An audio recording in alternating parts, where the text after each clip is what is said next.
जय हिंद। मैं सुधीर सर आप लोग के लिए एक रीजनिंग के बहुत ही महत्वपूर्ण टॉपिक को लेके आए हैं। ये टॉपिक क्रम व्यवस्था पे आधारित हैं। आप लोग के जो परीक्षा 24 जनवरी 2021 को होने जा रही है, उसके जो टॉपिक हैं उसके लिए महत्वपूर्ण प्रश्न होगा। तो देखते हैं क्रम व्यवस्था। इसमें इस टॉपिक से यानी राष्ट्रीय आय सह मेगा छात्रवृत्ति परीक्षा में इस टॉपिक से 10 प्रश्न प्रत्येक बार पूछा जाता है। तो इस टॉपिक को आज हम लोग पढ़ेंगे। इस टॉपिक के अंतर्गत किस किस तरह का प्रश्न पूछा जाता है इसको जानेंगे। तो पहला टाइप है इसमें ऊर्ध्वाधर व्यवस्था क्रम पे आधारित, इसको समझेंगे। ऊर्ध्वाधर व्यवस्था क्या होता है? ऊर्ध्वाधर का मतलब होता है, जैसे एग्जाम्पल के लिए अगर हम देखेंगे तो आपको कहेगा कि 5 ठो मित्र है, ये एक ऊर्ध्वाधर व्यवस्था क्रम में बैठा है, ये इससे ऊपर है, वो उससे ऊपर है, यानी इस तरह का। जैसे मान लेते हैं कि राम जो है मोहन से ऊपर है, मोहन से ऊपर है, श्याम मोहन से नीचे है, ये इस तरह का आएगा। तो कहेगा कि सबसे ऊपर कौन है? सबसे ऊपर कौन है? तो राम है। तो इस तरह का क्वेश्चन आता है, उसी को हम लोग जानेंगे। पहले देख लेते हैं कि किस किस तरह का प्रश्न पूछता है। दूसरा टाइप है क्षैतिज व्यवस्था क्रम पर आधारित। क्षैतिज को समझ लेते हैं। जैसे हम लोग एक पंक्ति में बैठते हैं तो पंक्ति हुआ मेरा क्षैतिज। इसका एग्जाम्पल यहाँ पे देखते हैं। जैसे मान लेते हैं एक बेंच पे 5 ठो मित्र बैठे हैं। कोई इसका नाम ले लेते हैं, राम, श्याम, मोहन, सुनील, अनिल, ये है। तो आपको कहेगा कि श्याम जो है राम के दाहिने बैठे हुए हैं, मोहन श्याम के बाएं बैठे हुए हैं। मतलब इस तरह के कुछ कथन दिया रहेगा, कुछ सेंटेंस दिया रहेगा, उसको क्या करना है? रीअरेंज करना है। उसी का नाम है क्रम व्यवस्था। यानी उसका क्रम जो है, क्वेश्चन के अकॉर्डिंग जो क्रम है उसको क्या करना है? व्यवस्थित कर देना है, वही कहलाता है क्रम व्यवस्था। तीसरा है वृत्ताकार व्यवस्था क्रम पर आधारित। वृत्ताकार, इसमें देखिए तो इसमें आपको एक 5 ठो या 10 8 ठो मित्र रहेगा। वो मित्र क्या करेगा? आपको एक वृत्त के रूप में चारों ओर से घेर के बैठा रहेगा। उसमें उसी तरह का, जैसे पहले इसके बाएं वो है, इसके दाहिने ये है, तो उस तरह का प्रश्न पूछा जाता है। इसके बाद चौथा टाइप है 2 पंक्ति में आमने सामने बैठने पर आधारित। जैसे मान लेते हैं ये एक ठो ये पंक्ति हो गया और दूसरा पंक्ति ये है, तो इसमें भी उतना ही व्यक्ति बैठा है। तो कौन किसके बाएं है, कौन किसके दाएं है, ये सब कथन को पूरा करके फिर आपको पूछेगा कि इसका अनिल के आमने सामने कौन है। तो इस तरह का प्रश्न पूछा जाता है। अब हम चलते हैं, अब देखते हैं इन टैप पे किस किस तरह का प्रश्न आता है। तो पहला जो टैप है ऊर्ध्वाधर व्यवस्था पे आधारित, इस टैप का प्रश्न को देखते हैं। लिखते हैं पहला प्रश्न। देखिए निर्देश दिया गया है, यानी इन प्रश्नों को आगे जो आएगा प्रश्न वो इस निर्देश के अनुसार बनेगा। चूंकि क्रम व्यवस्था है, लंबा सवाल होता है उसमें। चलिए पढ़ते हैं इसको। पहले इसको क्रम में सेटिंग करते हैं। करा कि 7 मित्र P, Q, R, S, T, U और V एक पंक्ति में बैठा हुआ है। आपको अभी बताए थे पंक्ति का मतलब, जैसे हम लोग भोज खाने के लिए बैठते हैं एक लाइन में, एगो यहाँ, एगो यहाँ, एगो यहाँ, एगो यहाँ, एगो यहाँ, एगो यहाँ। तो मतलब यहाँ पे मित्र है 7 ठो। तो 1 2 3 4 5 6 7 ठो हो गया। अब देखिए अब कौन कैसा बैठा है। हम तो डायरेक्ट तो नहीं बैठा लेंगे, यानी P, Q, R, S, T ऐसे तो नहीं बैठा लेंगे। उसके लिए दिया है यहाँ पे इंट्रोडक्शन दिया है, इसका परिचय दिया है कि किस किस तरह से बैठाना है। तो देखते हैं पहला में दिया है Q और T किनारे में है। तो किनारा इस दोनों छोर का किनारा, यानी ये Q और ये T, ये हो सकता है। अब देखिए ये भी हो सकता है कि T हो सके इधर हो और Q उधर हो, ये भी हो सकता है। तो इसको हम यहाँ पे देख रहे हैं बिल्कुल तो यहाँ पे देखिए ये टी, फिर इसको 7 ठो कर लीजिए, 1 2 3 4 5 6 7 ठो कर लिए। चलिए यहाँ पे टी और क्यू। अब देखिए दोनों चल सकता है अभी पहले के हिसाब से। दूसरा में पढ़ते हैं, पी आर से बाएं तीसरा बैठा है। यहाँ पे पी के बारे में बोल रहा है, पी के बारे में। पी जो है आर से बाएं, आर से बाएं मतलब आर यहाँ पे होगा, इसका तीसरा बैठा है मतलब 1 2 और तीसरा ये होगा। ये कंडीशन हुआ। ये लाइन को पढ़ते हैं। अब तीसरा लाइन के, यू एस के ठीक दाएं बैठा है। यू जो है एस के ठीक दाएं बैठा है। तो यू यहाँ पे भी बैठा सकते हैं यू को, और यू को यहाँ पे भी बैठा सकते हैं, चूंकि इसके टी के ठीक नहीं, यू बोल रहा है एस के ठीक दाएं बैठा है। तो यस कहाँ पे है? तो यस तो अभी नहीं पता चला है, यस नहीं पता चला है, तो इसको लिख करके रखेंगे। जैसे इसको अभी लिख करके रखे हैं उसी तरह से उसको भी लिख करके रखेंगे। तो यू एस के ठीक दाएं, तो एस के ठीक दाएं यानी आगे यू हो गया, ध्यान में रखना है। अब बोल रहा है कि भी टी के तुरंत बाद, भी के तुरंत बाद टी बैठा है। भी के तुरंत बाद टी, तो अब देखिए यहाँ पे भी यहाँ पे रखेंगे तो ये तो तुरंत बाद टी यानी ये ठीक है। यहाँ पे तो जगह नहीं है, इसका मतलब है कि ये क्या हो गया, ये कैंसिल हो गया। तो कैंसिल हो गया तो अब इस पे दिमाग नहीं देंगे। अब दिमाग किस पे लगाना है? इस पे लगाना है। तो यहाँ पे बैठा दिए।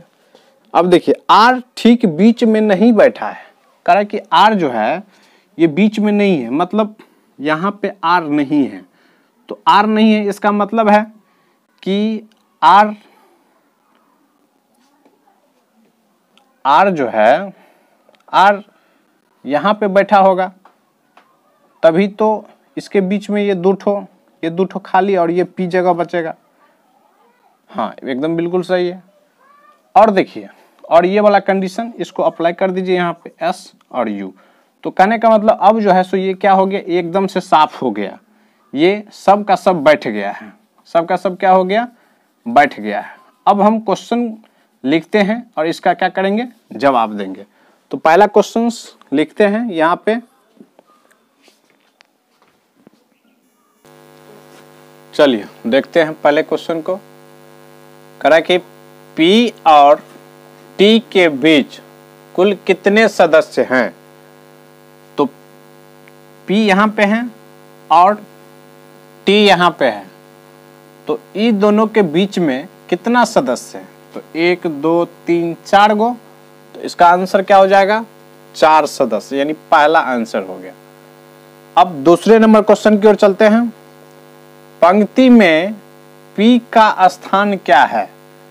P को खोजिए, P का स्थान ये। तो बाएं से दूसरा, तो देखते हैं बाएं से दूसरा कहां पे। बाएं से दूसरा तो नहीं लिखा है, तो क्या लिखा है देखिए यहाँ पे, बाएं से छठा। तो बाएं तो ये हुआ, तो नहीं, बाएं से छठा नहीं है। दो में है दाएं से दूसरा, तो दाएं से दूसरा नहीं है। 3 में है R एवं T के बीच में, तो R एवं T के बीच में नहीं है। उपरोक्त सभी में तो नहीं। यहाँ पे ये लिखने में गलती हो गया, ये बाएं से दूसरा होगा। क्या होगा, बाएं से, ये बाएं से दूसरा, नहीं इसका आंसर ये हो जाएगा P का स्थान। सॉरी P का नहीं, V का पूछ रहा था, V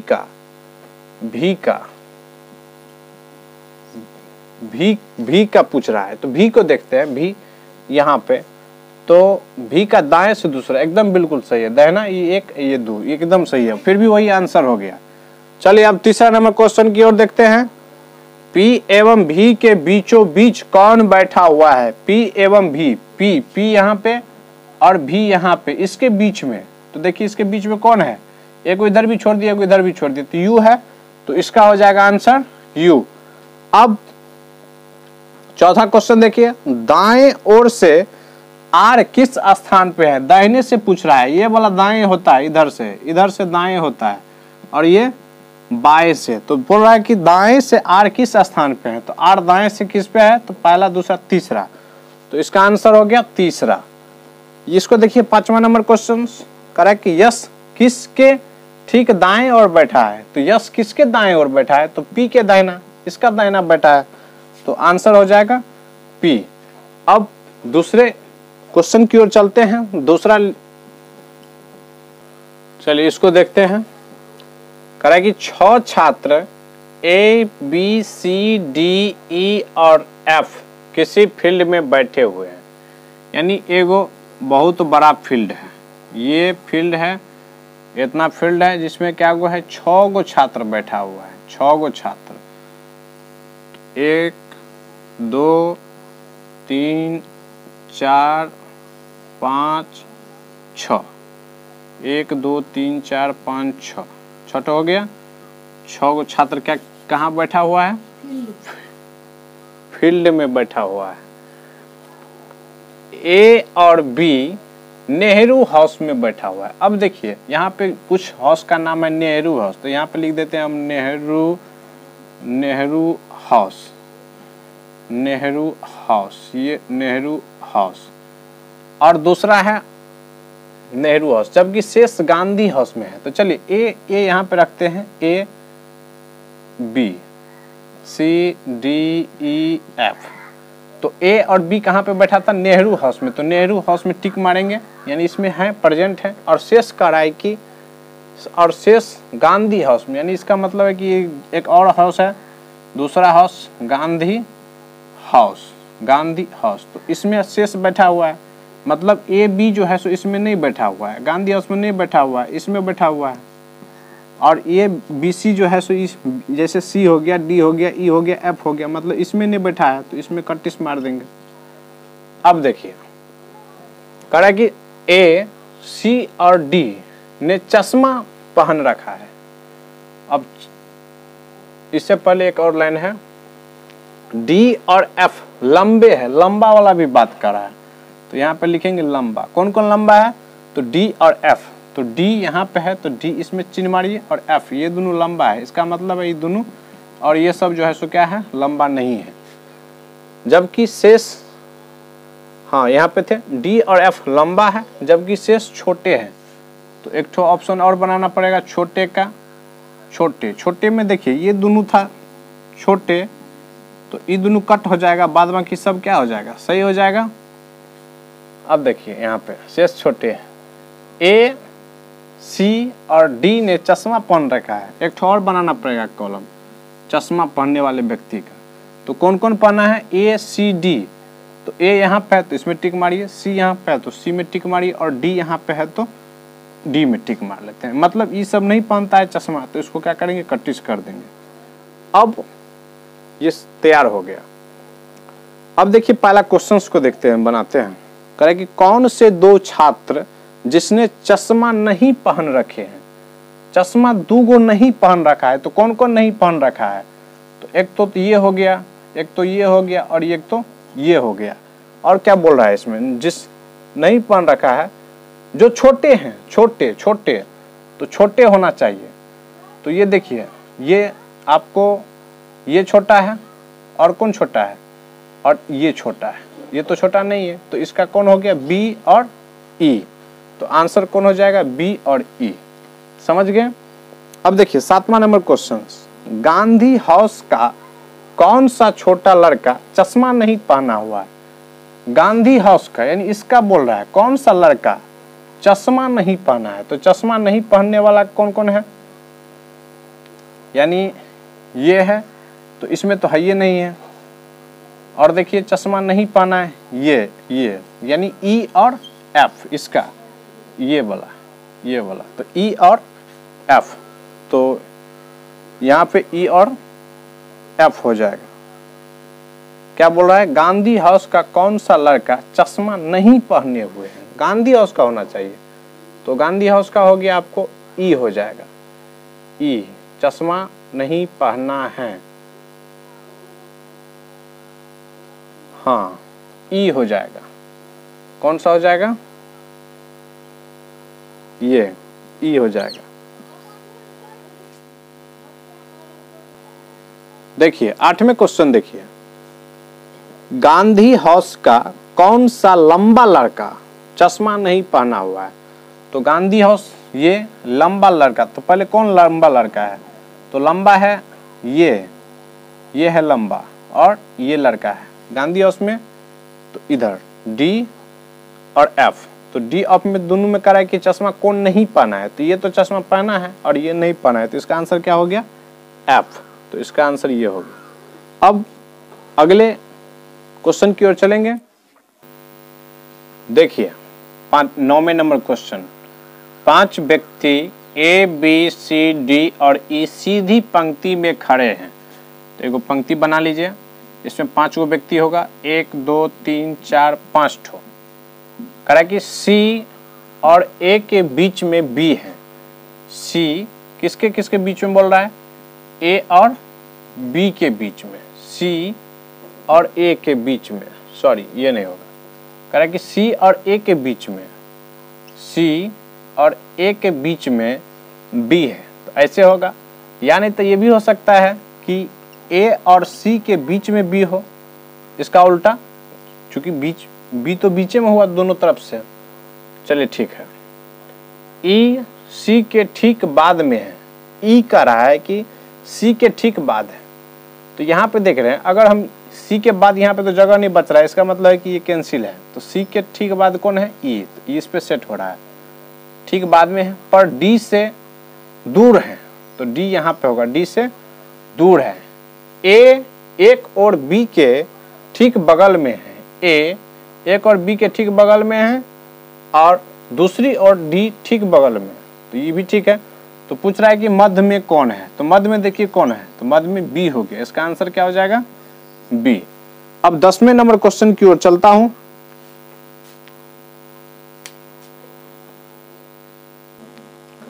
चलिए सवाल को देख लेते हैं।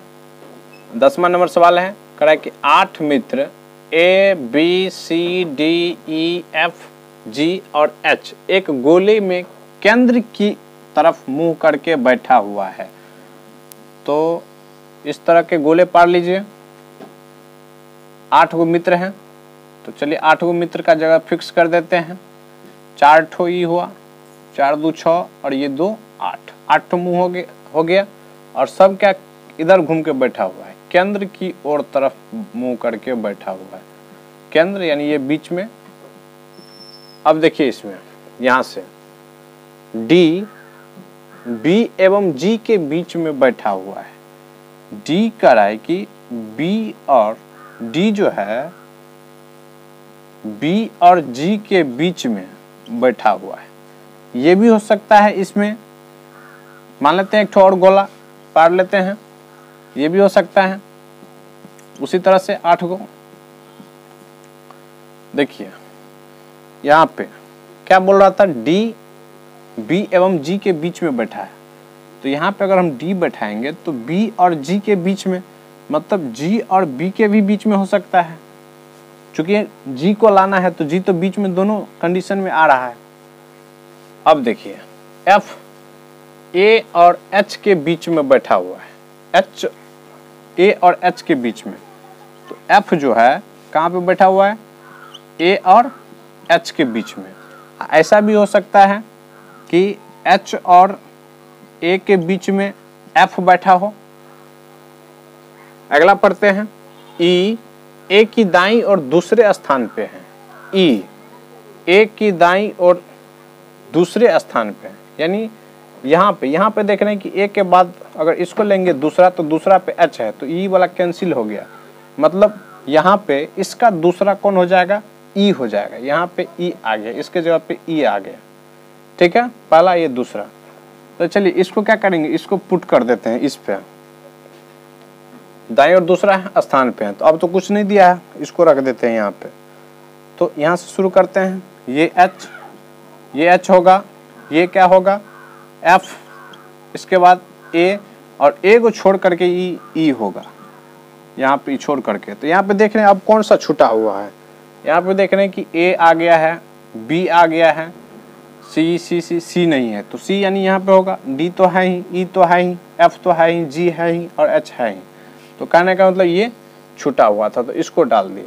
अब इसको देखिए, ये जो अनकम्प्लीट था इसको भी आप कंप्लीट कर सकते हैं, यहाँ पे इसी कंडीशन को फ्लो कर करके। तो यहाँ पे एच, यहाँ पे एफ, यहाँ पे ए, यहाँ पे खाली और यहाँ पे ई, तो इसके भी बीच में सी होगा। अब यहाँ पे कह रहा था कि निम्नलिखित में से एक की स्थिति क्या है, एक का स्थिति पूछ रहा है यहाँ पे। तो एक का स्थिति क्या है, इसके क्या है, इसके दाईं ओर, यानी F का दाईं ओर, F की दाईं ओर। तो एक की ये जो इधर से घूम के बैठा हुआ है, इधर से घूम करके, तो इसका बाईं इधर होगा ना। तो एक का स्थिति, निम्नलिखित में से एक की स्थिति क्या है, तो F की बाईं ओर हो जाएगा। इसका आंसर क्या हो जाएगा, F की बाईं ओर। अब 11वें नंबर क्वेश्चन की ओर चलूंगा। चलिए 11 से 14 नंबर क्वेश्चन को देखेंगे। पहले इसको बनाने से पहले निर्देश दिया गया है, क्वेश्चन बाद में लिखेंगे। पहले निर्देश को बैठा लेते हैं कि क्रम व्यवस्था में किस तरह से किसका क्रम कौन होता है। पढ़ते हैं। कह रहा है कि 5 मित्र A, B, C, D और E एक बेंच पर बैठे हुए हैं। तो यहाँ पे देखिए बैठाते हैं, 5 गो मित्र हैं, बेंच पे बैठा है, यानी 36 क्रम में बैठा होगा। 1, 2, 3, 4 और 5 ठो। कह रहा है कि A, B के बाद बैठा हुआ है। ए जो है सो किसके बाद बैठा हुआ है, बी के बाद, यानी यहाँ पे बी के बाद होगा ये, ठीक है। अब देखिए सी डी के बाद बैठा हुआ है। तो सी जो होगा किसके बाद होगा, डी के बाद होगा। डी ई के साथ साथ बैठा है, तो डी ए के साथ साथ मतलब ऐसे होगा, यानी दोनों साथे साथे बैठा है।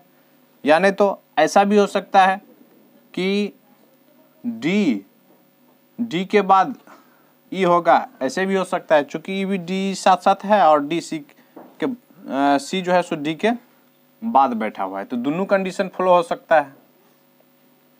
अब देखिए ई बेंच पर बाएं सिरे पे बैठा हुआ है। ई कराई की बेंच के बाएं सिरा पे, मतलब अगर इसको हम लेते हैं तो इसके बाद क्या है, इसके बाद इधर कोई स्पेस नहीं बचेगा। तो ई वाला तो कंडीशन कैंसिल हो गया, चूंकि ई होना चाहिए बेंच के बाएं सिरे पे, तो ई वाला फ्लॉप हो गया। अब देखिए इस पे दिमाग लगाते हैं।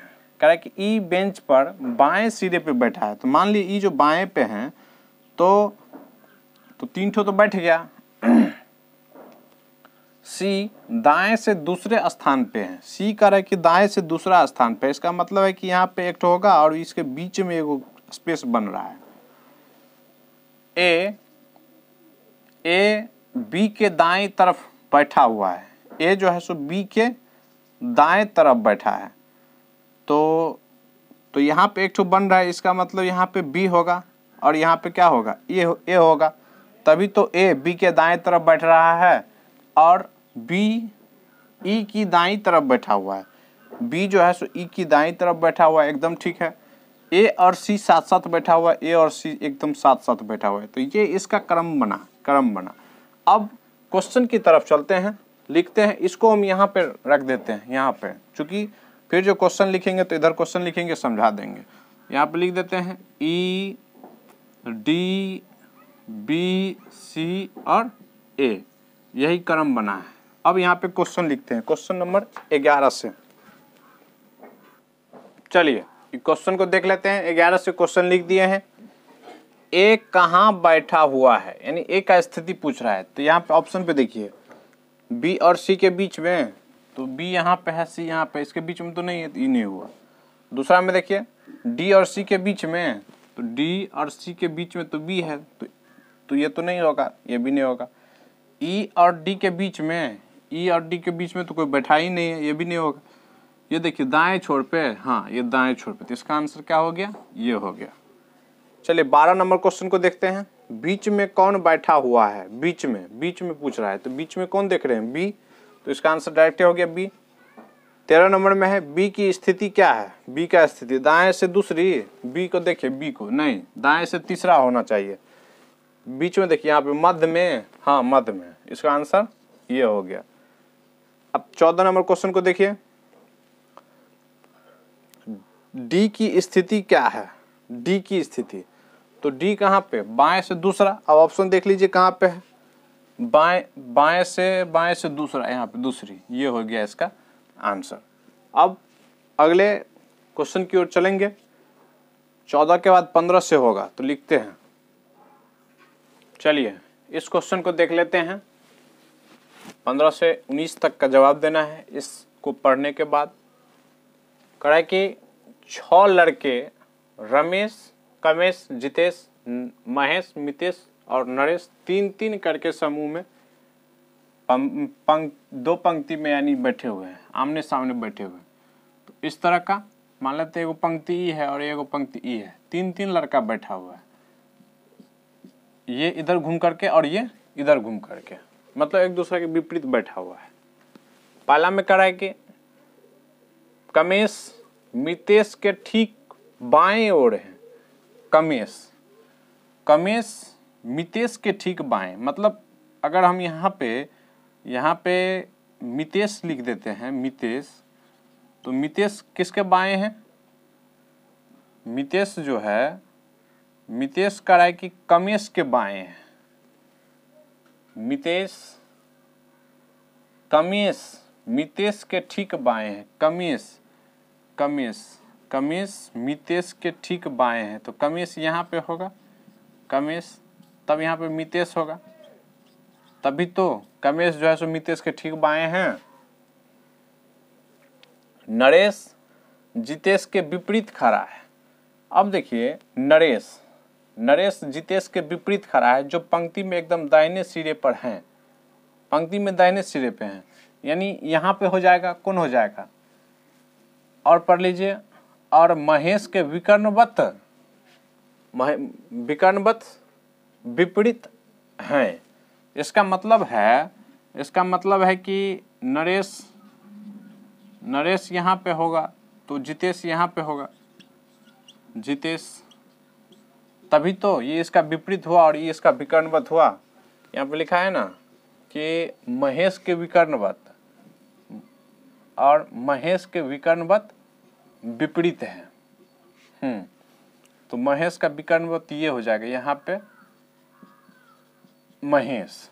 अब देखिए मितेश किसी सिरे पर नहीं है, मितेश किसी सिरे पे नहीं है, मितेश यानी बीच में होगा, इसका मतलब है नहीं है, और न ही महेश के विपरीत है, तो कौन बच गया?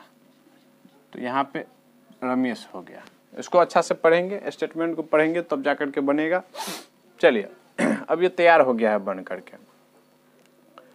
कह रहा है कि नरेश के, पहला क्वेश्चन, नरेश के विकर्णवत विपरीत में कौन है? नरेश के विकर्णवत विपरीत में, नरेश के विकर्णवत विपरीत में, तो नरेश का विकर्णवत ये हुआ यानी ऐसे, तो इसके विपरीत में कौन है? महेश, तो इसका आंसर हो गया महेश। 16 नंबर क्वेश्चन देखिए, कह रहा है कि रमेश के विपरीत में कौन है? रमेश के विपरीत में, तो रमेश यहाँ पे, इसका उल्टा में ये मितेश, तो इसका आंसर हो गया ये। अब देखिए 17 नंबर, कमेश के विकर्णवत विपरीत जो व्यक्ति हैं उसके सामने कौन सा व्यक्ति बैठा है? कमेश के विकर्णवत विपरीत, तो कमेश यहाँ पे, इसका विकर्णवत ये और इसका विपरीत ये, तो इसका आंसर क्या हो गया? जितेश।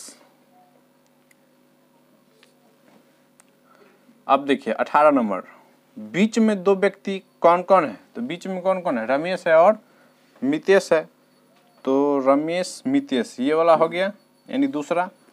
अब देखिए निम्नलिखित में से किस विकल्प के सभी सदस्य एक पंक्ति में है? एक पंक्ति में, तो एक पंक्ति में कौन कौन है? महेश, रमेश, नरेश, तो महेश, रमेश, नरेश।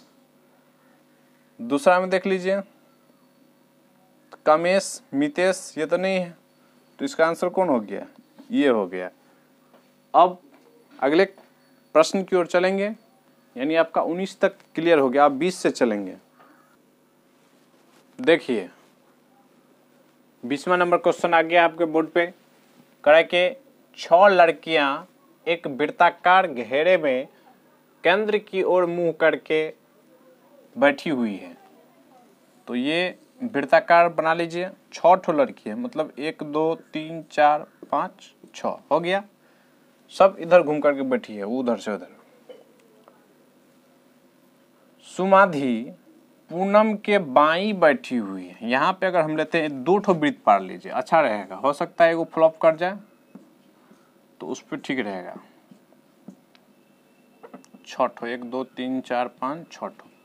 देखिए सुमाधि पूनम के बाई, तो यहाँ पे मान लेते हैं हम सुमाधि लिखेंगे, सुमाधि। सुमाधि पूनम के बाएं, मतलब यहाँ पे पूनम होगा, पूनम नहीं, पूनम के बाएं ओर बैठे। राधा समाधि और नलिमा के बीच में, राधा जो है सो समाधि और नलिमा के बीच में, यानी यहाँ पे नलिमा होगा, नलिमा, तभी तो ये दोनों के बीच में राधा बैठेगी। अब देखिए बीच में बैठी हुई है अमृता, अमृता पूनम और कमाली के बीच में है। अमृता जो है, अमृता पूनम और कमाली के बीच में, तो यहाँ पे कमाली हो जाएगा, कमाली, कमाली के बीच में पूनम, नहीं अमृता, अमृता